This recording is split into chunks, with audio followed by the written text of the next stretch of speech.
Are you looking to move your family to a beautiful area with great schools in South Florida? Well, Parkland might be the place for you, so stick around.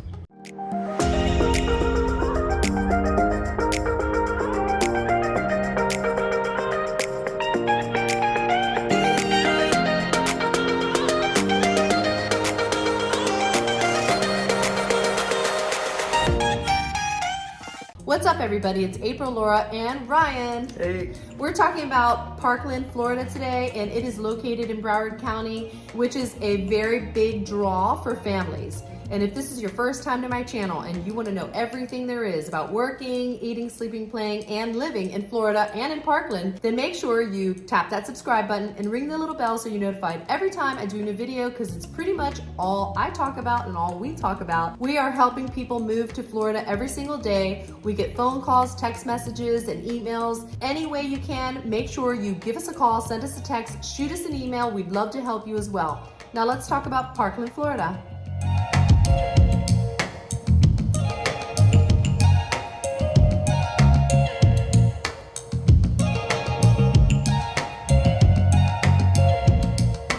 Hey everybody, today we're talking about Parkland, Florida, and we're gonna take a moment to start this video. In case you guys aren't aware, in 2018 there was a mass shooting at Marjorie's Film in Douglas High School, so we're just gonna take a quick moment of silence for all those affected by that incident.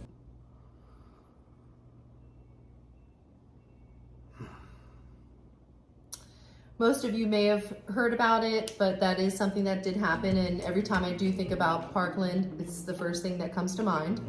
But outside of that incident, Parkland is really a great, great place to live and a wonderful place to raise a family, and the main draw is the schools there. So we're gonna go over all of that today. Let's start with location. Ryan, where is Parkland? If you never heard of it, where is it located? Okay, so Parkland is the northernmost city in Broward County. It is next to the Everglades and is surrounded by Coral Springs, Coconut Creek, and Boca Raton. So it's pretty far west. Very far west. Okay. If you saw our video, we'll add it here, from a week or so ago on Weston. I would call the two cities Similar. very similar, very similar. And so what do you mean by that? Why are they similar? What are the similarities? So geographically looking, if you take a look at a map, we'll bring one up here, it is extremely far west and very secluded.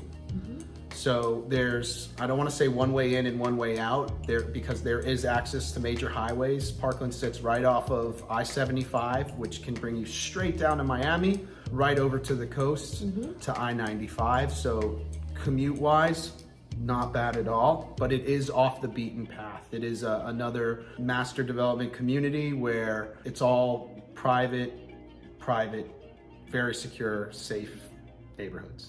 So the only thing that you're really going to be far away from is the beaches, the ocean, the intracoastal, the downtown areas. But with that being said, most people that live in Parkland are going to be families. So everything you need is going to be kind of encapsulated in that area. So it doesn't normally factor in, because there are a lot of communities that are far west in South Florida, if we're talking about the east coast of Florida, that are developed kind of master planned communities that are developed for families. And you'll have everything kind of in that area. The schools, the homes, the greenery, the recreation, the parks, the shopping plazas, the extracurriculars are all going to be there. And Parkland does not disappoint when it comes to that. It pretty much has everything. And there are also some really beautiful homes. There's some larger estate homes.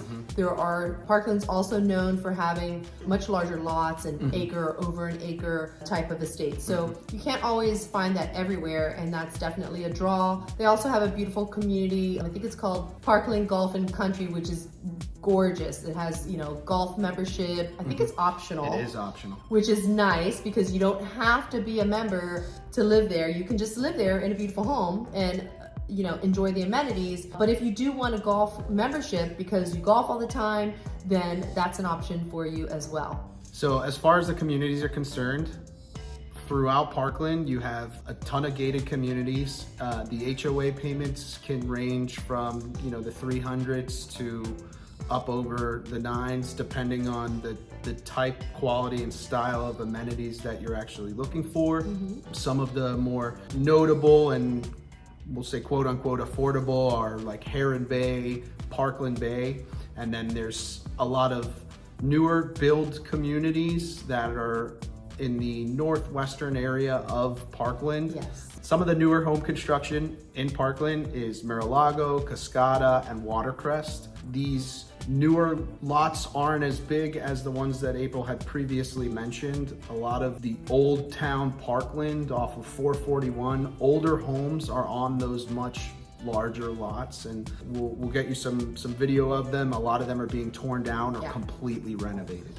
Yeah, the new development in South Florida in general is few and far between. So this is kind of like the last of the development in the area. And so obviously developers are coming in and they're gonna put as many homes as possible. So if you are looking for a larger lot with, you know, some people want it for privacy, some people just want more green space, some people, you know, have fruit trees, whatever it is, then you are gonna have to look for a resale or a home that was already built, whether it's remodeled or you do the remodeling or you take it as it is, it depends. So there's lots of options. And it's really great that you do have new construction options in Parkland, because we just mentioned Weston. There's no new construction in Weston. It's already been built, and you know, if it's new, it's remodeled.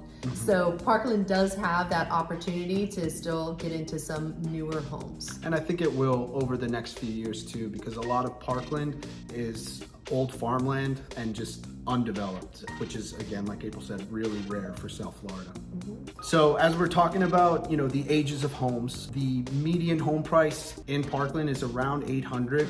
Say that'll get you an older home that probably needs $100,000 to $200,000 worth of work, whereas most of the newer, probably within the last 10 to 15 years, are $1 million and up. Yeah, or if it's been renovated, it's more. It's going to be at a higher price point. So if you just want to get in, you can get in at a lower price point and do the renovations, maybe slowly, you know, whenever time allows, or you come in and you get something that's already renovated or on the newer side. But again, it's going to be at the higher price point. The majority of homes in Parkland are going to be your single family residences, well over 2,000 square feet.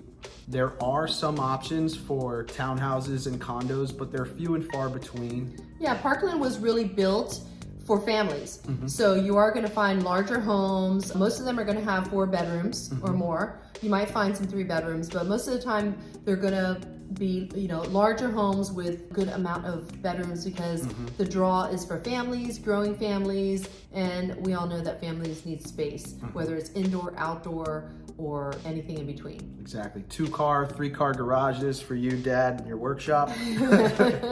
And, you know, with a community like that, of course, we've mentioned the schools. The schools are all A-rated.